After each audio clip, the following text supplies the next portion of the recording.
Salut à tous, c'est encore moi, Patrick Duval. Je vous rappelle que sur ma chaîne, je parle de tout ce qu'on peut faire soi-même. Abonnez-vous si vous aimez bricoler, il y aura plein de choses intéressantes. Et maintenant, passons directement au sujet de cette vidéo. L'équipement technique des maisons modernes, et en particulier des cuisines, augmente chaque année. Souvent, les appareils et mécanismes de cuisine fonctionnent sous haute ou au contraire basse pression, sous vide.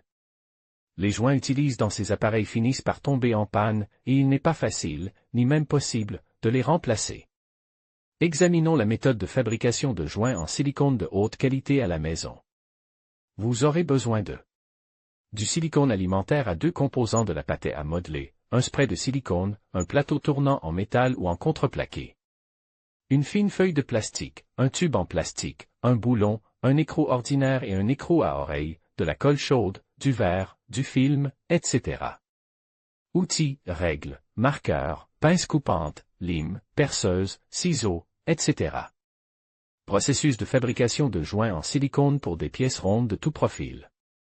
Nous fabriquons un joint en silicone avec un relief complexe, ce qui demande beaucoup de travail et ne convient qu'au silicone à 2 composants, mais la qualité des produits n'est pas inférieure à celle des produits fabriqués en usine.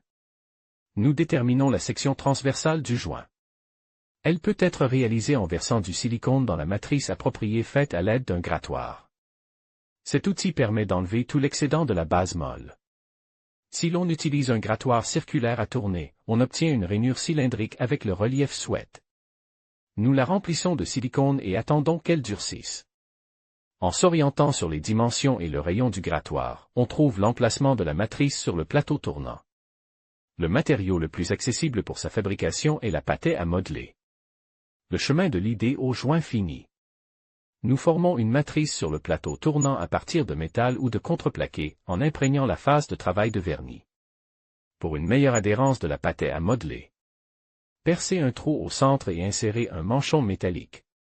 Ainsi, lorsque vous travaillez avec un grattoir, celui-ci ne se cassera pas, offrira une meilleure précision et durera beaucoup plus longtemps. Nous fabriquons le grattoir à partir de feuilles minces d'une épaisseur maximale de 1 mm, acier inoxydable, plastique, textolite, etc. Nous déterminons la section transversale du joint, faisons un dessin de son profil transversal et calculons les dimensions. Ensuite, nous définissons la forme du grattoir. La lame du grattoir est fabriquée en plastique fin, conformément au dessin. Faire des entailles peu profondes dans le profil du grattoir, ce qui facilitera encore le travail. La matrice présentera des protubérances à l'endroit des entailles. Après avoir coulé le silicone et recouvert de verre, le joint sera séparé du silicone coulant. Il sera facile à démouler et ne présentera pas d'éclat. Fixez la lame du grattoir au tube par une fente, déterminez le rayon du grattoir et percez un trou dans le tube en fonction de la taille du joint. Utilisez un boulon avec un écrou ordinaire et un écrou à oreille comme tige.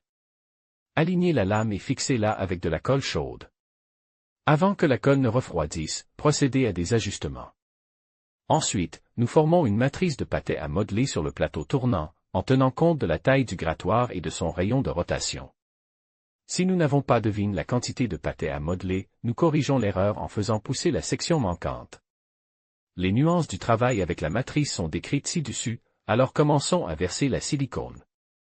Nous couvrirons le silicone avec du verre recouvert d'un film pour simplifier le processus de retrait du joint fini. Pour éviter les plis, étirez le film et fixez-le avec du ruban adhésif. Sur la base, dans un cercle, collez des cônes d'arrêt en pâte à modeler. Ils empêcheront le verre de se déplacer et il sera plus facile de le niveler. À l'aide d'une balance électronique, mélangez le silicone alimentaire et le durcisseur dans les proportions requises. Ajoutez le silicone au moule par petites doses afin d'éviter les vides d'air dans la masse de silicone. Éliminez les petites bulles restantes et recouvrez le moule de verre. Appuyez en pressant les pyramides et le verre glisse doucement sur le moule. S'il y a de l'air entre le verre et le moule, éliminez-le en inclinant le verre. Appuyez sur le verre pour obtenir des cercles réguliers. Le joint sortira alors du moule propre et ne nécessitera aucune modification.